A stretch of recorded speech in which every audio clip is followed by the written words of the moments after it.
morning, guys. Well, got the 268 here in the barn. I'm sure the lighting's bad with the camera, but I tore into it to see what's going on and what happened. I think I better understand it now. Watched the video on YouTube last night. Seems to be a pretty common issue. Not real sure the reasoning behind it.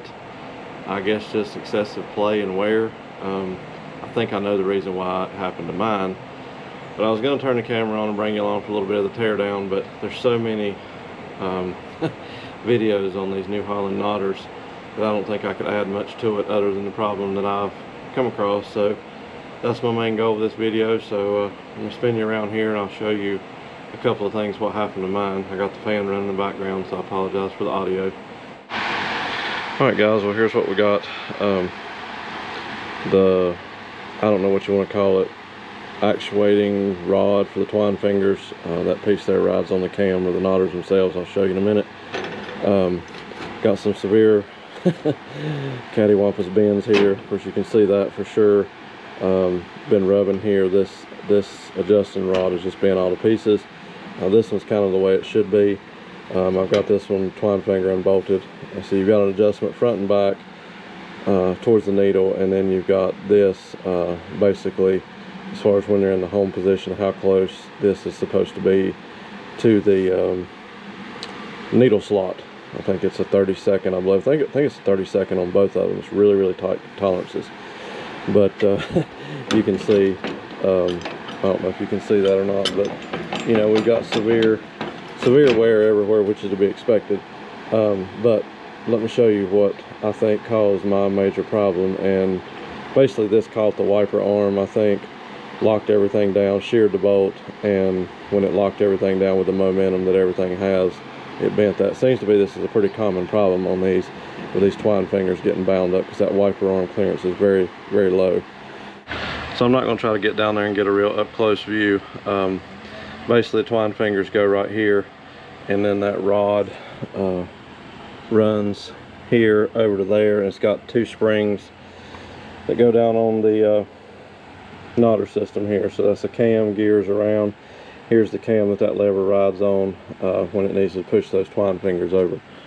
I'm not 100% sure how that works. I want to say that the twine finger keeps the twine in for the bill hook to catch it as number 1 or 2 strings coming up, and then the wiper arm, I think, wipes it back off the bill hook after the knot's tied, or something like that. I'm probably saying that wrong, but anyway, let me show you what I think happened.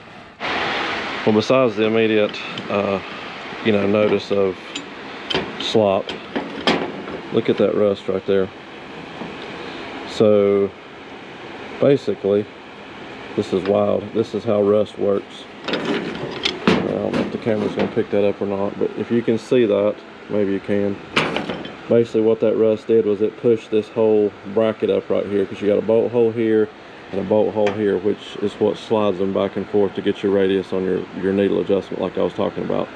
So basically when that, for lack of better words, humped that section up, this twine finger, you can see, barely was hitting on it with some slop back and forth. So something caught, something just lined up just right. I don't know if the twine finger got stuck, if this adjuster over here, you know, got off center, because you can see how close that is. So I don't know if, you know, everything got just right and that caught.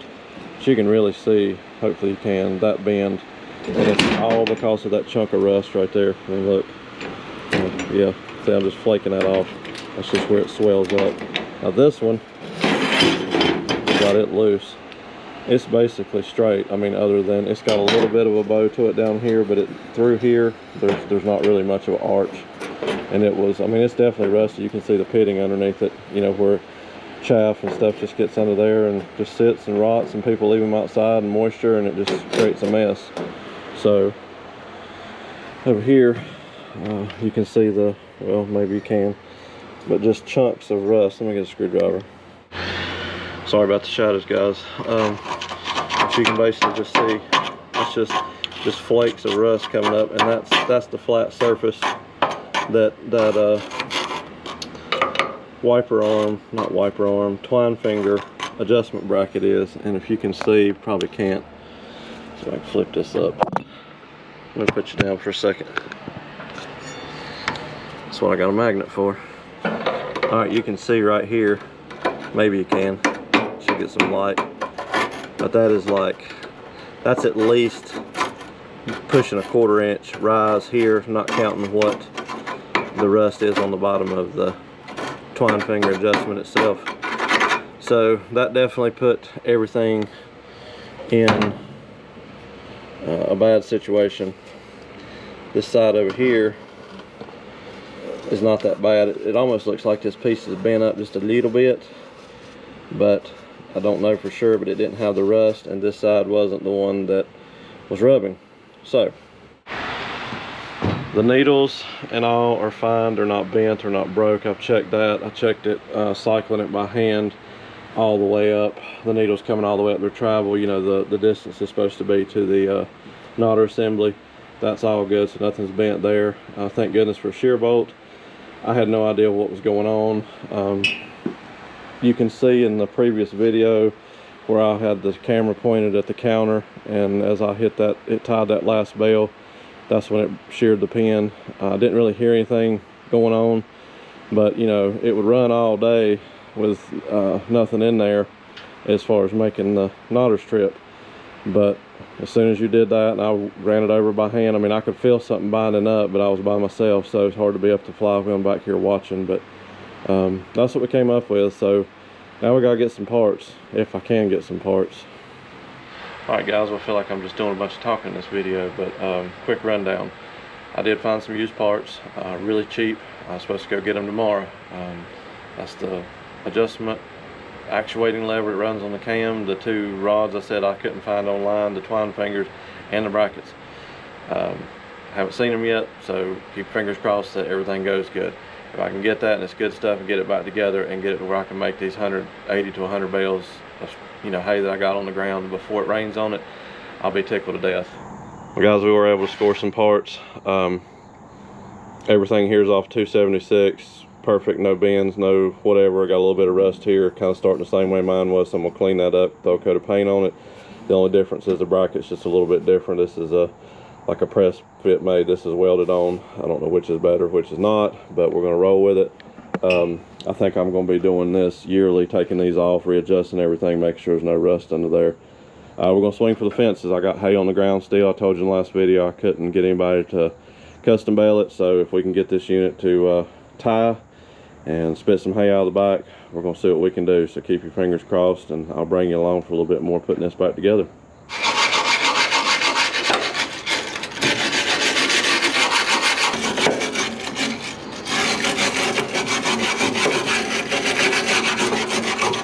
I don't think you're gonna be able to see, but here's my pointer here. There's the tip of the twine finger, and here's the needle, and it says you need a 32nd inch clearance just to the inside radius of the needle, and that's your forward and adjustment on your twine finger.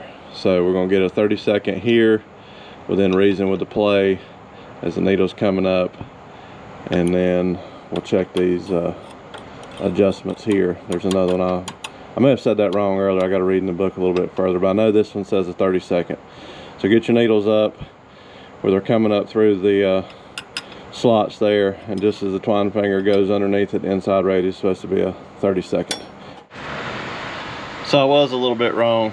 It says after we get that clearance there is a 32nd, rotate the knotters until they're in the home position, adjust blah blah blah, figure 37. So the tip of the twine finger is even with the edge of the needle slot on top of the bale chamber. Got all the shadows there, if you can see that. So we're talking about the tip of it is even with the needle slot when they're in the home position. So let's check that now. Well, I ran it through the cycle.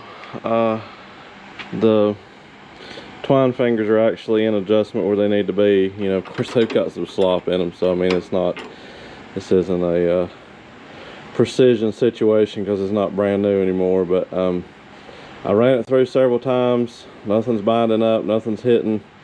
It's hard to tell, you know, noises it makes when you're doing it by hand versus when it's on the tractor. you know, hitting 60 strokes per minute or whatever it is, 62, I don't know what it is. But anyway, I guess I'm gonna try to get the twine back on the needles and re-threaded, clean the tools off, and I think I'm gonna go down here and try one bale and see what it does. And I think I'm gonna have to go through and flip it over again, but fingers crossed, guys. I'll bring you along. I mean, worst case we mess up what we just put in, but I don't see how, because I ran it through probably 10 cycles and everything seems to be doing fine. So we'll see. Stay tuned. Well, that was a no-go. Made one bale, soon as the knotter's stripped the tie, sheared the bolt off. Nothing bent or broke back there at the knotter, but I don't know what it is. Headed back up to the barn. Pretty aggravated, to say the least. Can't stand something that doesn't work. I've done something wrong, I'm sure. Everything was in time. Checked the timing on the whole baler. Ran the cycle over through the knotters 10, 15 times. Fine, no problem at all. See, it made one bale. And as soon as it tied that bale and they tripped, it's like it goes through, and when it trips, it is shearing the bolt off. So I'm gonna double check all this mechanism down here. This is some kind of safety, needle safety thing, I think. I don't know, but let me check into that. I'm probably not gonna get too much footage until we get it to putting some hay through it, or either it goes on Marketplace 1. All right, guys, fasten your seatbelt. See if you can see right in this slot right here. You should see the needle stop come out as the crankshaft goes around. That's going to get in the camera screen, but I'm hoping it'll pick up as it's going back, but I may have to move the camera. But let's try it and see. I've got the knotters tripped.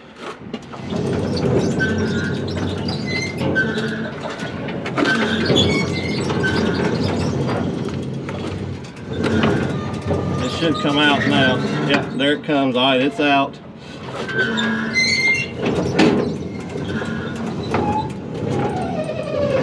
Knotters are working.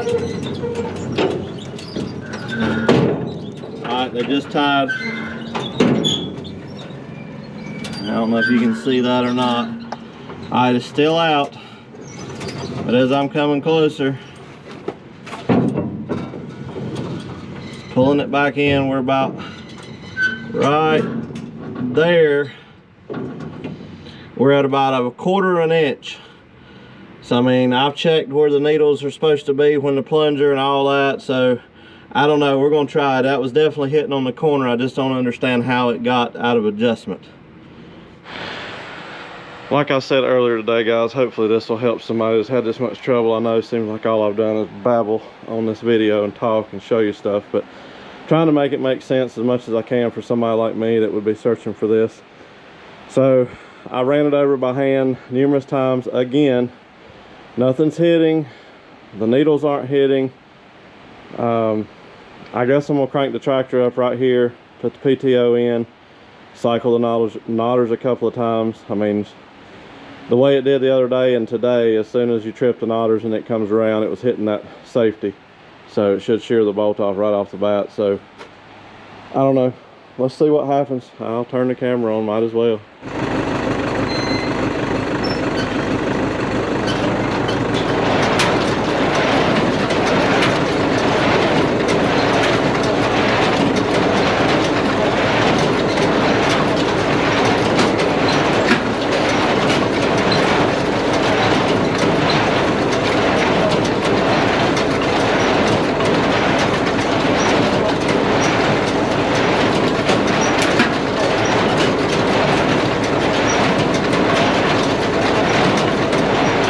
Alright, I'm gonna let you ride back here. Tell me what you see.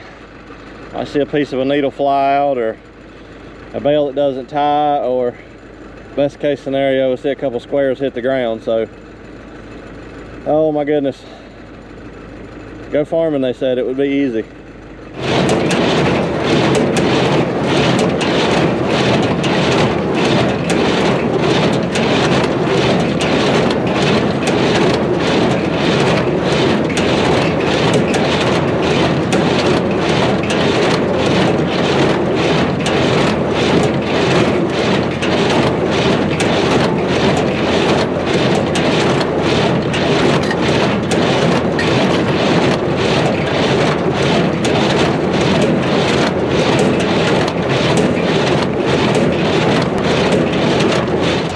we got finished with the front field at least. I baled probably 30 bales and broke another shear bolt, and I heard it when it did. That needle break down there was still sticking out. I greased everything again and oiled it up. I don't know if it's not retracting like it's supposed to or what, but I put another round on it. We baled another 10, that's fine. So I got one more end row on the other side, and I'm hoping it'll last.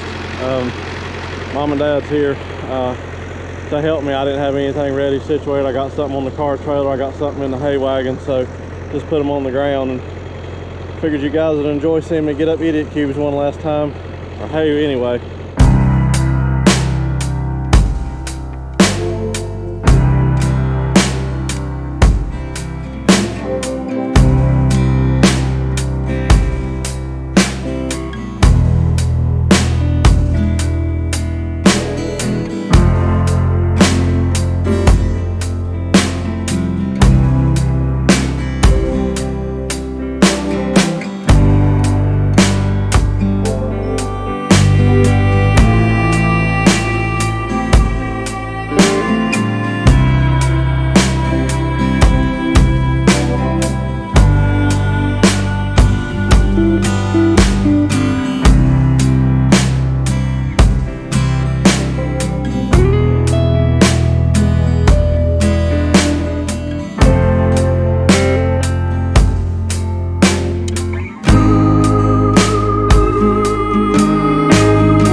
Guys, what a battle that has been over the last couple of days with this baler, but we won. Finished my hay up finally. I was proud of that. It's really been a stressful event. I learned a lot with the whole situation with the baler and spare parts and what you need and how stuff works. I'm not real sure about that needle stop, what's going on there. Maybe the adjustment has just been way off. I know with that corner hitting like that, I think something's moving in there at some point. Maybe the way the baler is, I noticed it was doing it more on the heel, so the weight of the, you know, plunger, maybe something's wore a little bit, letting it get over. So we adjusted it. We ran probably another 30-35 bales through it, and everything's fine. So fingers crossed. Thank goodness I found those parts. You know, this was more of a repair tutorial video on the New Holland 268, but we ended up getting some footage here at the end of wrapping it up, which is bittersweet because I couldn't get anybody to custom bale it, and I was going to lose another crop. So we put in extra work and got it accomplished. I'm thankful and blessed that I found those parts, and I'm probably going to be looking around for some more and have a little section in the building over here just for the square baler extra parts, because unless you've got two of them, when it goes down, it's not going to go down until you've got a crop on the ground that you need to get up. But it worked out, so I can't complain. I really appreciate everything. If anybody's got any questions about this video or what I did, or you know, just want to bounce some ideas off, my email's in the about section of the channel. Shoot me an email, we'll exchange numbers. I'll help you as much as I possibly can. I did learn quite a bit with this, I don't know, venture, I guess, for lack of better words, through the knotter system of a New Holland baler. But we won, so that's all that matters. Stay tuned for more. We got DAS 3000 in here. I got to put a steering box on it, probably remote hydraulics for the corn planter and the drill. And of course, we're going to be rolling soil hopefully the next day or two with a 1086. So see what happens. If any of you is interested in merchandise, check out Mad Moose Designs IP Farms. I'll put a link in the description. Hats, shirts, and decals. And we'll see what happens over the next couple of days. Till then, thank you.